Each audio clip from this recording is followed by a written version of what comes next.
नमस्कार, मैं अंजना और आप देख रहे हैं खाकी वर्दी। आइए रुक करते हैं आज की बड़ी खबर पर। महाराष्ट्र मुख्यमंत्री देवेंद्र फडणवीस बैठक बकरी ईद फेस्टिवल। मुख्यमंत्री ने देवनार स्लॉटर हाउस में आने वाली समस्याओं को लेकर भरोसा दिलाया कि सरकार जल्द ही सभी परेशानियों का समाधान निकालेगी। साथ ही उन्होंने यह भी घोषणा की कि स्लॉटर हाउस में ली जाने वाली 200 रुपए की फीस घटाकर 20 रुपए की जाएगी, जिससे आम जनता को राहत मिलेगी। आने वाले जानवरों को लेकर 500 रुपए मांगा जा रहा, ऐसे भ्रष्टाचार को रोका जाए। सोसाइटी में कुर्बानी को लेकर भी सरकार ने स्थिति स्पष्ट कर दी है। मुख्यमंत्री ने कहा कि यदि कोई हाउसिंग सोसाइटी एनओसी यानी अनापत्ति प्रमाण पत्र देती है तो वहां कुर्बानी को लेकर किसी प्रकार की बाधा नहीं होगी। बाबा बागेश्वर की कुर्बानी के बयान पर अबू आजमी का पलटवार। कुर्बानी को लेकर बाबा बागेश्वर द्वारा दिए गए बयान पर समाजवादी पार्टी के विधायक अबू आसिम आजमी ने तीखी प्रतिक्रिया दी है। आजमी ने कहा, हमारा संविधान 1400 साल पहले लिखा गया है, उसमें कोई बदलाव नहीं होगा। बाबा बागेश्वर को खुद को बदलना चाहिए, हमें नहीं। एक महीने में मॉडर्नाइजेशन का प्लान पूरा हो जाएगा और नया स्लॉटर हाऊस बनेगा। एक बात हुई वर्षा गायकवाड या सोबत होत्या किंवा काय आपल्याला काय प्रश्न होते नेमके? वर्षा गायकवाड कहाँ थे? नहीं सूर्य अंदर ये बात हुई ना कि अब की जो कुर्बानी बकरी हो रही है उसमें सब सिचुएशन सही होना चाहिए, सब कोई तकलीफ नहीं होना चाहिए। तो मुख्यमंत्री ये अच्छी तरह बात सुना, जो फीस 200 रुपया ली जाती थी उसको 20 रुपया करने का वादा है, वो बोले कर देंगे। जो पिछले साल था सहूलत, सारी सहूलत वही रहेगी, उसमें कुछ नहीं होगा। और जो है कुछ जगहों पे करप्शन हुआ है, हर धक्के पे 500 रुपया जानवर से लिया गया है। इन्होंने ऑर्डर किया कि चेक करो, उनको पेनलाइज करो। जो लोग पार्किंग पे अलग पैसा ले रहे हैं उनको करो। जो गाड़ियां पहले 36 घंटे गाड़ियां लाइन पे लगी रही, जानवर मर गए, इसके लिए बहुत अफसोस किया गया, लेकिन आइंदा ऐसा ना होने पाए। ये सब बातें हुई है, मगर सब ठोस बात यह है कि मुख्यमंत्री जी ने हम लोग की सारी डिमांड को माना। सोसाइटी में बकरे नहीं कटनी चाहिए, इसलिए किरीट कुमार ने को विजिट की है, उस बारे में कुछ बात हुई? नहीं, ऐसा है कि सोसाइटी जब एनओसी देगी तो बकरे कटेंगे वहां पर, ये पहले से हो रहा है। तो ये लोग प्रिसाइज कर रहे हैं कि सोसाइटी एनओसी देने ना पाए। ये गिरीश सुमैया है, कुछ और लोग हैं, नीतीश राणे हैं, इनके पास कोई काम नहीं है सर। इसके बेचारे जो है ना सिर्फ 24 घंटे इसी काम में लगे रहते हैं कि हिंदू मुस्लिम करते रहो। हमने समझा कुछ लोग माहौल खराब कर रहे हैं, उनको रोकिए आप। और जिस तरह से पहले आपने कुर्बानी करवाई है उससे होना चाहिए। सोसाइटीज के अंदर अगर एनओसी है तो म्युनिसिपैलिटी को उनको परमिशन देना ही चाहिए। ये सारी बात हुई है। माने बिल्कुल मैं माना। मुख्यमंत्री के पास आपने कंप्लेंट की है? जी हाँ, बिल्कुल मैंने किया। मैंने कहा अभी किसी आदमी की चाह पे एक प्रेस कॉन्फ्रेंस हो रही है जिसमें सिर्फ वो मुस्लिम हिंदू के बारे में बोलने वाला है, उसका मुंह बंद कीजिए आप। एक बाबा है बागेश्वर करके, बागेश्वर धाम है, उन्होंने ऐसा कहा है कि कुर्बानी जो होती है अब इसमें बदलाव होना चाहिए। ग्रीन कुर्बानी वो जो है प्रतिकार रूप से जो कुर्बानी होनी चाहिए। और उन्होंने ये भी कहा है कि समय समय से ये बदलना चाहिए। उनसे बोलिए हमारा संविधान 1400 साल पहले बन चुका है, उस संविधान में एक लफ्ज भी चेंजिंग हम बर्दाश्त नहीं करेंगे। जो संविधान इस्लाम का है उसी के हिसाब से होगी। दुनिया में हर जगह कुर्बानी होती है, यहाँ भी कुर्बानी होगी। ये सेक्युलर देश है। चलिए, एपीएमसी मार्केट जो बकरा ईद के टाइम पे बंद की गई उसके बारे में क्या? नहीं, वो वापस लिया उन्होंने, अपना प्रस्ताव वापस लिया, चालू रहेगी वो। चलिए।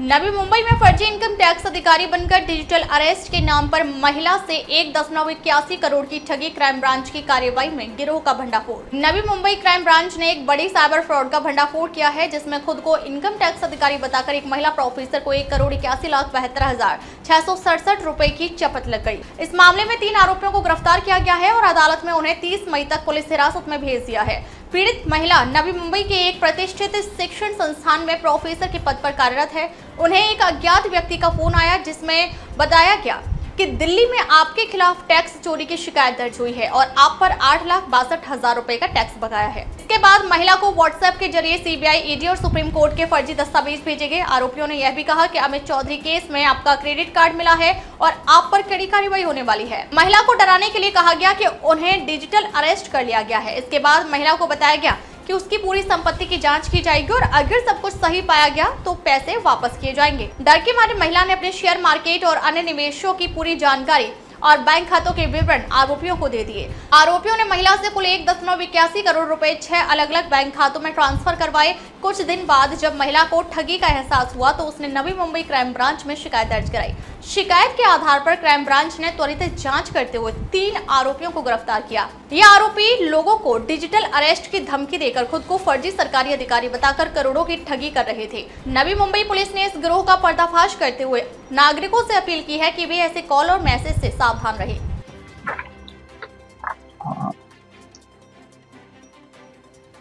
14 और 15 जनवरी को एक लेडी विक्टिम को कुछ साइबर क्रिमिनल्स ने व्हाट्सएप पे कॉल करके, उनका नाम किसी ईडी के केस में आया है और उनको कोई documents, fabricated documents income tax और ईडी, सीबीआई, सुप्रीम कोर्ट के भेज के उनको घबराया। उनको बोला कि आपकी भी इसमें इंक्वायरी होगी, आपकी सारी प्रॉपर्टी सीज की जाएगी और उनको बोला कि आपको डिजिटली अरेस्ट किया गया है। डिजिटली उनको अरेस्ट करने के बाद उनको बोला कि आपके बैंक के डिटेल्स वगैरह भेजिए, प्रॉपर्टी के डिटेल्स भेजिए। तो फियरिंग कि she is put under digital arrest, उनको लगा कि हमको डिजिटली सच्ची में अरेस्ट किया है।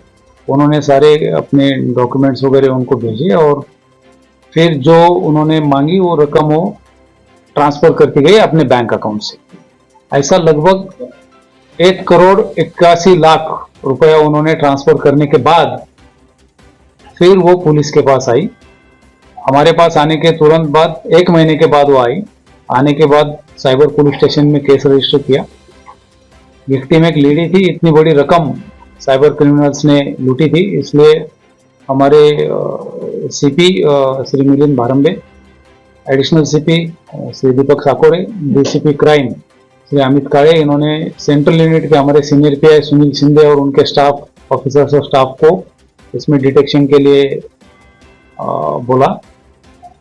ये सेंट्रल यूनिट की टीम ने लगभग पिछले 2 महीने टेक्निकल एनालिसिस करके ये आरोपी पहले निष्पन्न किए और फिर उनमें से 3 आरोपी अरेस्ट करने में सफलता मिली है।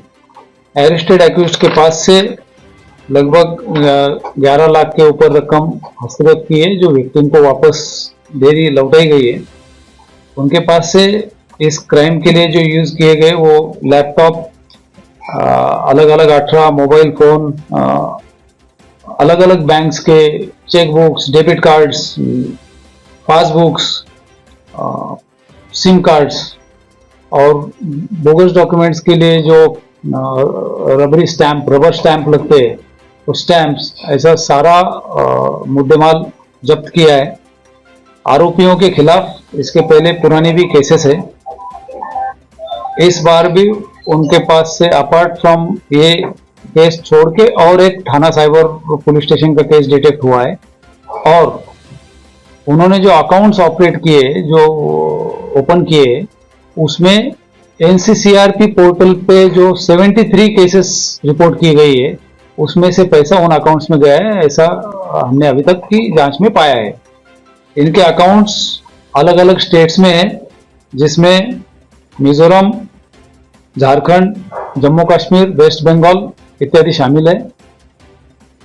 ये इनकी मोडस ऑपरेंडी ऐसी है, एक दुकान या गाला किराए पे लेते हैं, उसमें डॉक्यूमेंट्स बना के बैंक अकाउंट खोलते हैं, करंट अकाउंट खोलते हैं, उसका इंटरनेट बैंकिंग फैसिलिटी लेते हैं, उसका लिमिट ट्रेस करके लेते हैं और ये सारे बैंकिंग के जो भी क्रेडेंशियल्स है, वो यूजर नेम, पासवर्ड और उसका डेबिट कार्ड और उसके लिए यूज किया जाने वाला मोबाइल सिम, ये सारा वो दुबई या अन्य देश में भेजते, जहां से फिर ये कॉल शुरू होते। ये बैंक अकाउंट्स भी वहीं से ऑपरेट होते।